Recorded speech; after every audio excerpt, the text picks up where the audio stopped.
مالک کی بیٹی کے ساتھ وہ سب کیا جس کی امید نہ تھی۔ ایک سردار کے پاس ہندو غلام تھا۔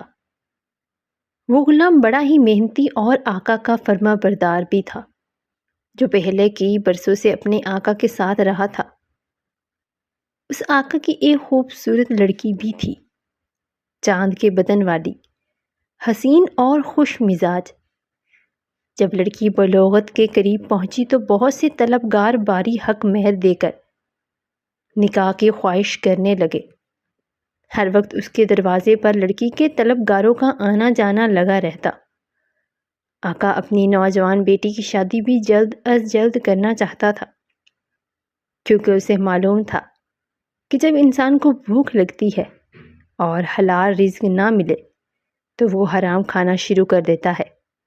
لیکن اس کو ایک باحیا نوجوان کی تلاش تھی، ایسا خاندانی نوجوان جس کی غیرت یہ گوارا نہ کرے کہ وہ راہ چلتی عورت کو آنکھ اٹھا کر دیکھ سکے۔ ایک طرف تو وہ آقا اپنی بیٹی کے لیے ایک باحیا خاندانی نوجوان کی تلاش میں تھا، اور دوسری طرف وہ ہندو غلام اپنی ہی آقا کی خوبصورت لڑکی پر فریفتہ تھا اور اسے دل و جان سے چاہتا تھا، مگر کبھی اظہار نہ کر پایا۔ اس لیے وہ برابر کوشش کرتا رہا کہ کسی طرح سے اس کی محبوبہ کی شادی نہ ہو سکے، اور اپنے آقا کو کہتا کہ مال کا بھروسہ نہیں ہے، دن میں آتا ہے رات کو ادھر ادھر چلا جاتا ہے۔ سردار کا بیٹا ہونا بھی معمولی ہے، کیونکہ وہ ایک مال اور گھوڑے پر مغرور ہوتا ہے۔ بہت سے رئیس زادے ایسے ہیں جن کی بری حرکتیں اپنے باپ کے لیے شرمندگی کا باعث ہے۔ بہرحال پھر ایک روز اس ہندو غلام کے آقا نے اپنی لڑکی کے لیے ایک نیک داماد پسند کر لیا، جو تمام خاندان اور قبیلہ کے لیے باعث فخر تھا۔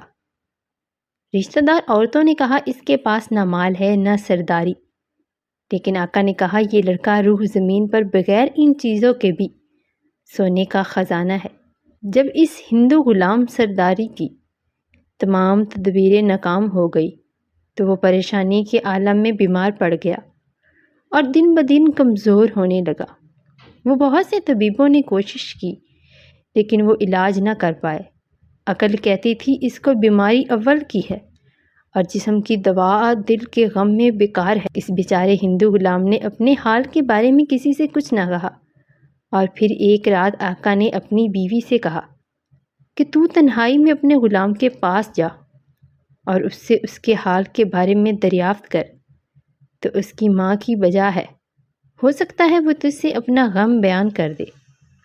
آقا کی بیوی اگلے دن تنہائی میں غلام کے پاس گئی اور مہربان ماں کی طرح اس کے سر میں کنگھی کی۔ اس کی محبت نے غلام کو نرم کر دیا، یہاں تک کہ وہ اپنے دل کی بات زبان پر لے آیا، اور کہ وہ بات پر اور کہنے لگا، مجھے آپ سے یہ امید نہ تھی کہ بیٹی کی شادی کسی اجنبی سر بخش سے کر دیں گے۔ وہ میری آقا زادی ہے اور میں زخمی جگر ہوں، کیا افسوس نہ ہوگا کہ وہ دوسری جگہ جائے۔ غلام کی بات سن کر آقا کی بیوی نے چاہا کہ اس کو مارے پیٹے اور بلا خانے سے نیچے گرا دے۔ اسے غصہ تو بہت آیا لیکن صبر کر گئی اور خود کو قابو میں رکھا۔ بعد میں اور جب اپنے خاوند کے پاس گئی تو سارا قصہ اس کو بیان کر دیا، اور یہ بھی کہا کہ ہمیں معلوم نہ تھا کہ غلام ایسا کمینہ نکلے گا، ہم نے گمان کیا کہ وہ بھروسے کا ہے۔ بیوی کی بات سن کر آقا نے کہا صبر کر اور اس غلام کو خوشخبری سنا دے کہ ہم لڑکی تجھے ہی دیں گے، تاکہ شاید غلام کے دل سے لڑکی کا خیال نکل جائے، اور پھر تم تماشا دیکھنا اسے کس طرح سبق سکھاتا ہوں۔